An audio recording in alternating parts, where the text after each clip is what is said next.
Hello నమస్తే, welcome to our channel. నేను మీ అనిల్. 6 రోజుల కింద తప్పిపోయిన చిన్నారి జాహ్నవి సురక్షితంగానే ఉంది, క్షేమంగానే ఉంది. ప్రస్తుతం ఆ పాప ఒక ప్రాంతంలో ఎలాంటి గాయాలు కాకుండా చాలా సురక్షితంగా ఉంది. ఈరోజు రాత్రి వరకు పాప ఇంటికి చేరుకోబోతుంది. మరి కాసేపట్లో తల్లిదండ్రుల ఒడిలో చిన్నారి జాహ్నవి కూర్చోబోతుంది. ఇవన్నీ కూడా ప్రస్తుతం వైరల్ అవుతున్నాయి మాటలు. ఇవన్నీ అన్న మాటలు ఎవరో కాదు, హైదరాబాద్కు చెందినటువంటి ఓ జ్యోతిష్కుడు ప్రస్తుతం ఈ సంచలన వ్యాఖ్యలు చేయడం జరిగింది. మీరు ఇక్కడ స్క్రీన్లో చూసుకోవచ్చు. ఇతనే హైదరాబాద్కు చెందినటువంటి అనంత శేషగిరి ఒక జ్యోతిష్యుడు. ఆయన స్వచ్ఛందంగా చిన్నారి జాహ్నవి కనిపించట్లేదని చెప్పేసి తెలుసుకున్నటువంటి ఈ వార్త తెలుసుకోగానే హైదరాబాద్ నుండి కాకినాడ జిల్లా తుని మండలంలో ఉన్నటువంటి ఆ సిహెచ్ అగ్రహారం గ్రామానికి చేరుకున్నాడు.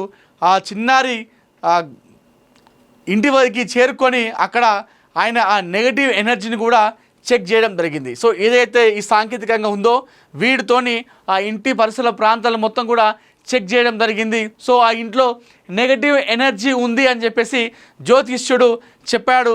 ఈ నెగటివ్ ఎనర్జీ ఉండడం వల్లే పాప అలా మిస్ అయిపోయింది. దాంతో పాటుగా సాంకేతికంగా కాకుండా వాస్తుపరంగా కూడా ఇల్లు మంచిగా లేదు. ఆ ఇంటి ఏదైతే వాళ్ళు చిన్నారి ఉన్నటువంటి ఇల్లు ఏదైతే ఉందో సిహెచ్ అగ్రహారంలో ఏదైతే ఆ పామాయిల్ తోట దగ్గర ఉన్నటువంటి ఇల్లు అది వాస్తుకు లేదు, నెగటివ్ ఎనర్జీ ఉంది. దీనివల్లే పాప తప్పిపోయింది, మిస్ అయిపోయింది. ఆ నెగటివ్ ఎనర్జీని కూడా నేను సాంకేతికంగా తీసేశాను. పాప సాయంత్రం కల్లా సురక్షితంగా క్షేమంగా ఇంటికి వస్తుంది. ప్రస్తుతం పాప ఒక ప్రాంతంలో ఎలాంటి గాయాలు కాకుండా చాలా మంచిగా ఉంది. భయపడాల్సిన అవసరం లేదు. నెగటివ్ ఎనర్జీని వాస్తు మంచిగా లేనటువంటి మొత్తం కూడా తీసేశాను. నెగిటివ్ ఎనర్జీని పూర్తిగా ఏం లేకుండా తీసేశాను. ప్రస్తుతం వాస్తుకు వచ్చేసింది. ఇల్లు కూడా పాజిటివ్ ఎనర్జీ ఉంది. దీంతో సాయంత్రం కల్లా పాప ఖచ్చితంగా ఇంటికి రాబోతుంది, సురక్షితంగానే రాబోతుంది. ఇప్పుడు ఉన్నటువంటి ఎక్కడైతే ప్రాంతం ఉందో ఆ ప్రాంతంలో కూడా పాప చాలా హాయిగా క్షేమంగానే ఉంది. ఎలాంటి గాయాలు కూడా కాలేదు. సాయంత్రం తన తల్లిదండ్రులలో ఒడిలో వచ్చి కూర్చోబోతుంది పాప అని చెప్పేసి జ్యోతిష్యుడు ఒక్కసారిగా చెప్పడంతో ఇప్పుడు ఈ వ్యాఖ్యలు అనేది మొత్తం అనంత శేషగిరి చేసినటువంటి ఈ వీడియో అవుతుందో ప్రస్తుతం సోషల్ మీడియాలో ట్రెండింగ్గా మారింది. సో ఒక పక్కన ఏదైతే జ్యోతిష్యుడు అనంత శేషగిరి చెప్పినటువంటి వ్యాఖ్యలు ఉన్నాయో అది నిజం కావాలని చెప్పేసి చాలామంది కోరుతూ ఉన్నారు. నిజంగానే పాప క్షేమంగా ఉండాలి, సురక్షితంగానే ఉండాలి, పాపకి ఎలాంటి గాయాలు కాకుండా హాయిగా సాయంత్రం కల్లా ఇంటికి చేరుకోవాలని చెప్పేసి అందరూ కూడా ఒకవైపు జ్యోతిష్కుడికి అనంత శేషగిరికి సపోర్ట్ చేస్తూ ఉంటే మరొక వైపు చాలామంది కూడా ఏం మాట్లాడుతున్నావు అసలు నువ్వు, ఒకవైపు పాప కనిపించట్లేదు, పాప కోసం 6 రోజులుగా పోలీసు బృందాలు అటు డ్రోన్ల సహాయంతో 200 మంది పోలీసు బృందాలు 200 మంది పోలీసులు 20 బృందాలుగా విడిపోయి వెతుకులాట ప్రారంభిస్తుంటే నువ్వు వచ్చి ఈ టైంలో ఇలాంటి చెప్తావా, అసలు నువ్వేం చెప్తున్నావు, ఏం మాట్లాడుతూ ఉన్నావు అంటూ జ్యోతిష్యుడి పైన చాలామంది విమర్శిస్తున్నారు. ఆడు తిట్ల వర్షం కురిపిస్తూ ఉన్నారు. ఆడ సాంకేతికంగా టెక్నాలజీతోనే పని అయితే లేదు. ఎంతోమంది పోలీసులు పనిచేస్తూ ఉన్నారు. 6 రోజులుగా గాలింపు చర్యలు చేపట్టారు. ఓవైపు డాగ్ స్క్వాడ్తో చెక్ చేస్తూ ఉన్నారు, మరొక వైపు డ్రోన్ల సహాయంతో గాలింపు ముమ్మరం చేస్తారు. ఇవన్నిటితో కాంది, ఇంతమందితో కాంది, ఇంత సాంకేతికంగా ఇంత టెక్నాలజీతోని కాని పని నువ్వు ఎలా చెప్తావు, ఇవన్నీ కూడా నమ్మద్దు అంటూ మరోవైపు అనంత శేషగిరిని చాలామంది కూడా విమర్శిస్తూ ఉన్నారు. సో ఏదైతే తను చేసినటువంటి వ్యాఖ్యలు చాలా బాగానే ఉన్నాయి. ఏది పాప క్షేమంగానే ఉంది, ఓకే, మనం ఒప్పుకోవాలి, క్షేమంగానే ఉండాలి పాప. మన అందరం కోరుకున్నది కూడా అదే, పాప ఖచ్చితంగా క్షేమంగానే ఉండాలి, సురక్షితంగానే ఇంటికి వస్తుంది అన్నాడు. పాప ఖచ్చితంగా సురక్షితంగానే ఇంటికి రావాలి. మన అందరం కూడా అదే కోరుకుందాం. పాపకి ఎలాంటి గాయాలు కాకుండా సురక్షితంగా రావాలి. దాంతోపాటుగా సాయంత్రం కల్లా ఇంటికి వచ్చి అమ్మ నాన్న ఒడిలో కూర్చుంటుందని చెప్పేసి చెప్పాడు. ఖచ్చితంగా సాయంత్రం కల్లా పాప ఇంటికి వచ్చి తన అమ్మ నాన్న ఒడిలో కూర్చొని కబుర్లు చెప్పుకోవాలి, ఆట ఆడుకోవాలని చెప్పేసి మనం కూడా మనస్ఫూర్తిగా కోరుకుందాం. కానీ ఇలాంటి సమయంలో ఇలాంటి సెన్సిటివ్ ఇష్యూస్ జరుగుతున్నప్పుడు ఈ విధంగా వచ్చి అంటే అటు సాంకేతికంగా ఉన్నటువంటి వాటిని కావచ్చు, సైన్స్ను కావచ్చు, దాంతో పాటుగా ఏదైతే పోలీస్ శాఖను వ్యవస్థను కూడా అవమానపరుస్తున్నట్టుగా అనిపిస్తూ ఉంది ఈ జ్యోతిష్యుడు చెప్పినటువంటి మాటలు. ఎందుకంటే ప్రస్తుతం మనం చూస్తూ ఉన్నాం టెక్నాలజీ ఎంత పెరిగిందో, నాగరికత చాలా అభివృద్ధి చెందింది, టెక్నాలజీలో మనం దూసుకెళ్తూ ఉన్నాము. ఓవైపు చంద్రుడి పైన కూడా మనం వెళ్ళి కాలు మోపే విధంగా ఉన్నాయి ప్రస్తుతం ఉన్నటువంటి టెక్నాలజీ. ఇంత టెక్నాలజీలో ఉన్నప్పుడు ఈ విధంగా వచ్చి అటు పోలీసులు 6 రోజులుగా నిద్రాహారాలు మానేసి, తిండి తిప్పలు మానేసి వాళ్ళు వెతుకులాట ప్రారంభించారు. 200 మంది పోలీసులు మళ్ళీ 20 బృందాలుగా విడిపోయారు. చుట్టుపక్కల ఉన్నటువంటి ప్రాంతాలు మొత్తం కూడా జల్లెడబడుతున్నారు. జీపీఎస్ ట్రాకర్ని పెట్టారు, లొకేషన్ ట్రేస్ చేస్తూ ఉన్నారు. టెక్నాలజీ పరంగా అటు డ్రోన్ల సహాయంతో కూడా చేస్తూ ఉన్నారు. ఇంత చేసినా కూడా పాప ఆచూకీ వారికి తెలియలేదు. ఇలాంటి సమయంలో స్వచ్ఛందంగా మన జ్యోతిష్యుడు అక్కడికి వెళ్ళి నెగిటివ్ ఎనర్జీ మొత్తం కూడా అంతా కూడా చెక్ చేసి, పాప నెగిటివ్ ఎనర్జీ ఉంది వల్ల ఇంటి దగ్గర నెగిటివ్ ఎనర్జీ ఉంది కాబట్టే పాప తప్పిపోయింది. సో నేను ఆ నెగిటివ్ ఎనర్జీని మొత్తం కూడా తీసేశాను, పాప సురక్షితంగా క్షేమంగా ఇంటికి రాబోతుందని చెప్పేసి చెప్తున్నాడు. సో ఇప్పుడు ఆయన చెప్పిన మాటలు ఏవైతే ఉన్నాయో అటు సైన్స్ను కావచ్చు, దాంతో పాటుగా అటు పోలీస్ శాఖను కూడా అవమానపరిచినట్టుగా. ఎందుకంటే వాళ్ళు 6 రోజులుగా ఈ పెద్ద సవాల్గా తీసుకున్నారు ఈ కేసుని. చిన్నారిని తీసుకురావాలి, సురక్షితంగా తమ కుటుంబ సభ్యులకు అప్పచెప్పాలనే ఉద్దేశంలో వాళ్ళు చాలా కష్టపడతా ఉన్నారు. రాత్రి పగలు, మధ్యాహ్నం, వర్షం, ఎండ అనేది తేడా లేకుండా వాళ్ళు వెతుకులాట చేస్తూ ఉన్నారు. టెక్నాలజీ వాడుతూ ఉన్నారు, జీపీఎస్ ట్రాకర్ను వాడుతూ ఉన్నారు, డాగ్స్ వాడుతున్నారు. ఎవరైతే ఆ పాప తప్పిపోయినప్పుడు పాపతో పాటు వారి పెంపుడు కుక్క ఏదైతుందో ఆ కుక్కతో కూడా వారు జీపీఎస్ ట్రాకర్తోని ఆ పాప ఆచూకీని దొరికే విధంగా వాళ్ళు అడుగులు వేస్తూ ఉన్నారు. ఇంతమందితోని కాని పని నాతోనైతుంది, నేను చేసి చూపిస్తా అని చెప్పేసి చెప్పాడు అనంత శేషగిరి. మరి వీటిని నమ్మాలా? ఒకవైపు నమ్మాలి అంటే నాకు తను చెప్పిన మాటల్ని నిజం కావాలనేది దానిపైన నేను ఏకీభవిస్తాను మాటలను. ఆయన ఏదైతే అన్నాడో, ఆయన అన్న మాటలు ఏదైతే అన్నాడో అవి నిజం కావాలని అనే ఉద్దేశంతో నేను జ్యోతిష్కుడికి ఏకీభవిస్తా. ఏమన్నాడంటే పాప బాగానే ఉంది, బతికే ఉంది, సురక్షితంగా ఉంది, సాయంత్రం కల్లా ఇంటికి వస్తుంది, తన అమ్మ నాన్నలతో ఆడుకుంటుంది అని చెప్పేసి అన్నాడు కదా. సో ఆ మాటలతో ఏకీభవిస్తా. పాప నిజంగానే బాగుండాలి, సురక్షితంగా ఉండాలి, క్షేమంగా ఇంటికి రావాలి, ఇంటికి వచ్చిన తర్వాత అమ్మ నాన్న ఒడిలో కూర్చొని ఆడుకోవాలి. ఈ విషయంలో నేను జ్యోతిష్కుడికి అనంత శేషగిరికి నేను ఏకీభవిస్తా. కానీ ఏదైతే తను అన్నాడో వాస్తు బాగలేదు, నెగిటివ్ ఎనర్జీ ఉంది, దీనివల్లనే పాప తప్పిపోయింది, నేను నెగిటివ్ ఎనర్జీ తీసేశాను, పాప వస్తుంది అనేటువంటి ఏదైతే ఉన్నాయో ఇలాంటి సమయంలో ఆ విధంగా చెప్పడం అనేది దాన్ని మనం మూఢనమ్మకాలని ప్రేరేపించినట్టు అవుతుంది. మీరు అన్న విధంగా పాప క్షేమంగా రావాలని అన్నారు, అది బాగానే ఉంది, అట్లా జరిగితే ఇంకా చాలా అంటే చాలా హ్యాపీ. కానీ మీరు ఇలాంటి సమయంలో ఆ విధంగా మాట్లాడడం అనేది మూఢనమ్మకాలను ప్రేరేపించినట్టుగా అవుతుంది. మూఢనమ్మకాలను తీసేసే ప్రక్రియలో ప్రభుత్వాలు కావచ్చు, నాయకులు కావచ్చు, అధికారులు కావచ్చు ఏ విధంగా ముందుకెళ్తున్నారో మనం చూస్తూ ఉన్నాం. ఇలాంటి సమయంలో ఆ విధంగా చేయడం అనేది కరెక్ట్ కాదనేది నా ఉద్దేశం. సరే, జాహ్నవి పాప ఎక్కడున్నా కూడా సురక్షితంగా రావాలి, క్షేమంగా రావాలి అని చెప్పేసి మనం కూడా కోరుకుందాం. 6 రోజులుగా మరి బిడ్డ ఎక్కడ ఉందో, మనం ఒక్కరోజు వాటర్ తాగకపోతేనే మనం కింద మీద అవుతాం. అలాంటిది ఒక చిన్న పాప ఇప్పటికి కూడా 2-3 సంవత్సరాలు అంటే ఇప్పుడు కూడా తన తల్లి పాలు తాగేటువంటి పాప మరి తప్పిపోయి నీళ్లు లేకుండా ఇన్ని రోజులు ఎక్కడ కష్టపడుతుంది, ఎలా ఇబ్బంది పడుతుంది. దేవుడి దయ వల్ల ఆ పాప క్షేమంగా ఉండాలి, సురక్షితంగా ఉండాలని చెప్పేసి మనం కూడా మనస్ఫూర్తిగా కోరుకుందాం. దీంతో పాటుగా ఇది ఇలా ఉంటే మరొక వైపు చిన్నారి తండ్రిని పోలీసులు ప్రస్తుతం అదుపులోకి తీసుకున్నటువంటి విషయం ప్రస్తుతం సంచలనంగా మారింది 2 తెలుగు రాష్ట్రాల్లో. చిన్నారి జాహ్నవి మిస్సింగ్ మిస్టరీ ఏదైతుందో ఆ కేసులో అటు జీపీఎస్ ట్రాకర్స్తో వెతికిన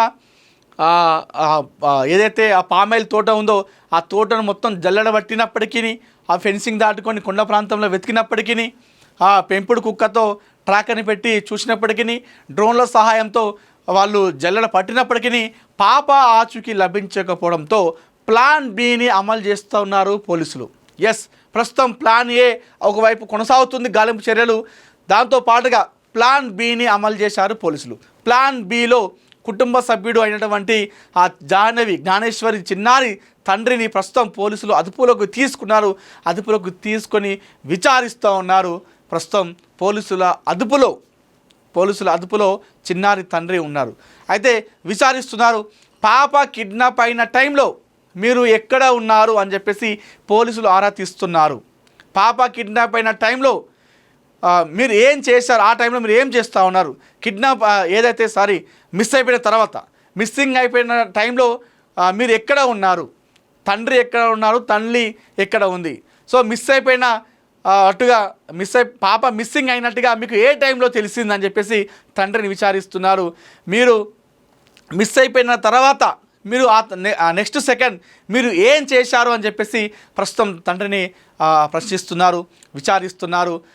ఏ టైంలో మీరు పోలీసులకి కంప్లైంట్ చేశారు, పాప మిస్సింగ్ అయిపోయిన తర్వాత మీకు ఎప్పుడైతే పాప ఆచూకీ లభించలేదని తెలిసిందో, పాప మిస్సింగ్ అయిపోయిందని తెలిసిందో, తెలిసిన తర్వాత ఎన్ని సెకండ్లకి, ఎన్ని నిమిషాలకి, ఎన్ని గంటలకి మీరు పోలీసులకు సమాచారం అందించారనేటువంటి దాన్ని కూడా ప్రస్తుతం చిన్నారి తండ్రిని పోలీసులు అడుగుతున్నారు.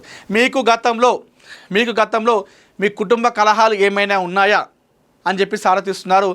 మీకు కుటుంబ సభ్యులు, బంధువులతో ఏమైనా గొడవలు ఏమైనా జరిగాయా, వారితో ఏదైనా కలహాలు ఉన్నాయని చెప్పేసి ప్రస్తుతం ఆ తండ్రిని ప్రశ్నిస్తున్నారు పోలీసులు. గతంలో ఏదైనా ఇష్యూ పైన గొడవలు అయ్యాయా, అటు తల్లికి కానీ తండ్రికి కానీ ఏదైనా విషయంలో మీకు బయట ఎవరితోనైనా పగ లాంటి, కక్ష లాంటి ఏమైనా, కోపాలు లాంటివి ఏమైనా ఉన్నాయా, గతంలో ఏమైనా గొడవలకు దిగినటువంటి సంఘటనలు ఉన్నాయా, కేసులు కూడా ఏమైనా మీరు ఎవరిపైన పెట్టడం, మీపైన వేరే వాళ్ళు పెట్టడం ఏమైనా జరిగాయా అనే దానిపైన ప్రస్తుతం ఆ చిన్నారి తండ్రిని పోలీసులు అదుపులోకి తీసుకొని మరి విచారిస్తున్నారు. ఎందుకంటే ప్లాన్ ఏలో వాళ్ళకు అసలు 6 రోజులుగా ఇంత సాంకేతికంగా, ఇంత టెక్నాలజీ పెట్టుకొని 6 రోజులుగా వెతుకుతున్నప్పటికీ పాప ఆచూకీ లభించలేదు. సో ఈ నేపథ్యంలో ప్లాన్ బిని అమలు చేశారు పోలీసులు. ప్లాన్ బిలో ప్రస్తుతం ఆ చిన్నారి తండ్రిని అదుపులోకి తీసుకొని విచారిస్తున్నారు. సో ఆ విచారణలో మరి దాన్ని బట్టి, ఆ తండ్రి చెప్పినటువంటి మాటలు బట్టి ఆ విచారణను, ఆ ఇన్వెస్టిగేషన్ని, ఆ గాలింపు చర్యలని ఏదైతే వాళ్ళు చేస్తున్నారో దాన్ని ఇంకా మరింత వేగవంతం, మరింత ఆ కోణంలో ఆ తండ్రి చెప్పేటువంటి సమాధానం బట్టి వారు ఆ కోణంలో పోలీసులు ఇన్వెస్టిగేషన్ చేసిన అవకాశం ఉంది. వాళ్ళు ఆ రకంగా ముందు అడిగే విషయంలో అవకాశం అయితే ఉంది. సో ప్రస్తుతం తల్లి కానీ తండ్రి కానీ చెప్తుంది ఒకటే, మాకు తెలిసి ఎవరైనా కిడ్నాప్ చేసి ఉంటారేమో అని చెప్పేసి అంటూ ఉన్నారు. ఆ తల్లి చెప్పిన మాటలు ఏంటంటే, గతంలో ఒక కారు విషయంలో ఆ చిన్నారి తండ్రికి వేరే వాళ్ళ మధ్య గొడవలు జరిగాయని చెప్పేసి ఆ తల్లి చెప్తా ఉంది. మరి వారు ఏమైనా చేసి ఉంటారేమో అని చెప్పేసి ఆ తల్లి చెప్తా ఉంది. మరొక పరంగా ఆ పామాయిల్ తోట దాటిన తర్వాత ఆ పిక్కల తోట, జీడి పిక్కల తోట అని చెప్పేసి ఒక పిక్కల తోట ఉంటుందట. మరి ఆ పిక్కల తోటలో ఉన్నటువంటి కూలీలు కానివ్వండి, అక్కడ ఉన్నటువంటి ఏమైనా సిబ్బంది పాపను అపహరించారనేటువంటి దానిపైన కూడా పోలీసులు ఆరా తీస్తున్నారు. దాంతోపాటుగా మరెవరైనా కిడ్నాప్ చేశారా, ఎవరైతే ఇప్పుడు కుటుంబ సభ్యులు ఉన్నారో తల్లిదండ్రులకి, వారితో ఎవరైనా పగా కక్షలు ఉంటే ఆ రకంగా ఏమైనా వారు కిడ్నాప్ చేశారా అని చెప్పేసి ఆ రకం కూడా వాళ్ళు ఆ కోణంలో కూడా ఆలోచిస్తున్నారు, విచారిస్తున్నారు. ఆ రకం కూడా వాళ్ళు ముందడుగు వేస్తూ ఉన్నారు. అయితే ప్రస్తుతం మరి పాపని ఇప్పుడు 6 రోజులు అవుతుంది. సో పామాయిల్ తోట అనేది 70 ఎకరాల మధ్యలో ఉంటుంది. 70 ఎకరాలు దాటితే ఫెన్సింగ్ ఉంటుంది. ఆ ఫెన్సింగ్ దాటి ముందుకు వెళ్ళే అవకాశం పాప వెళ్ళలేదంట. అక్కడ స్థానిక ఎంఆర్ఓ చెప్పిండు. మరి ఒకవేళ ఫెన్సింగ్ దాటిపోయినా కూడా, సరే అంత చిన్న బిడ్డ అయినప్పటికీ కూడా, 3 సంవత్సరాల బిడ్డ అయినప్పటికీ కూడా ఫెన్సింగ్ దాటే అవకాశం లేదు. మనమే దాటాలంటే చాలా కష్టం. మరి అలాంటిది ఆ చిన్న బిడ్డ ఫెన్సింగ్ దాటి ఎలా వెళ్ళింది? ఒకవేళ వెళ్ళింది అనుకుంటాం, వెళితే అక్కడ కొండ ప్రాంతం ఉంటుంది. సరే కొండ ప్రాంతంలో నక్కలు సంచరిస్తాయట. సరే మనం మాట్లాడద్దు, సరే నక్క దాడి చేసింది అనుకుందాం, దేవుడి దయ వల్ల అలాంటిది ఏం జరగద్దు అని చెప్పేసి మనం కోరుకుంటాం. ఒకవేళ అలా జరిగినా కూడా మరి అక్కడ పాప ఆనవాళ్ళు మనకు ఖచ్చితంగా కనిపిస్తాయి. మరి అట్లాంటివి కూడా ఏం లేవు. పాపకు సంబంధించిన ఆనవాళ్ళు ఎక్కడ కనిపిస్తలేదు. సో మరి ఇప్పుడు ఏమైంది? మరి పాప ఎక్కడున్నట్టు పాప అనే దానిపైన పోలీసులు అయితే చాలా అంటే చాలా ఒక సవాల్గా తీసుకున్నారు ఈ కేసుని. ఖచ్చితంగా ఎవరో కిడ్నాప్ చేసే ఉంటారు. పాప తప్పిపోతే ఖచ్చితంగా 6 రోజుల్లో మనకు ఎక్కడొక దగ్గర దొరుకుతుంది. సో కిడ్నాప్ చేశారు కాబట్టి పాప దొరకలేదు. మరి కిడ్నాప్ చేసే అవసరం ఎవరికి ఉంటుంది?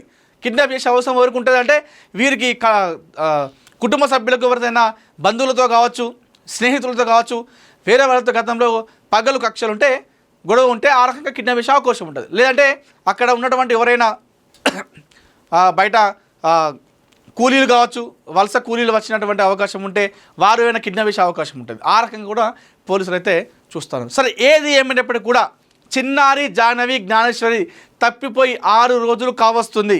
6 రోజులుగా నీళ్లు లేకుండా, తిండి తినకుండా చిన్నారి జాహ్నవి ఎక్కడ ఉంది? అసలు క్షేమంగా ఉందా? క్షేమంగా ఉంటే మరి ఎక్కడ ఉంది? కిడ్నాప్ చేస్తారా? మరి కిడ్నాప్ చేస్తే ఎవరు చేస్తారు? మరి ఏదైనా అటవీ మృగాలు ఏమైనా దాడి చేశాయా? దాడి చేస్తే అక్కడ దాడి చేసినటువంటి ఆనవాళ్ళు కనిపించాలి. మరి అవి కూడా ఏం కనిపిస్తలేదు. సరే, ఏది ఏమైనప్పటికీ కూడా ప్రస్తుతం చిన్నారి కేసు రోజు రోజుకు ఒక ట్విస్ట్ మలుపులు అయితే చూస్తూ ఉన్నాం.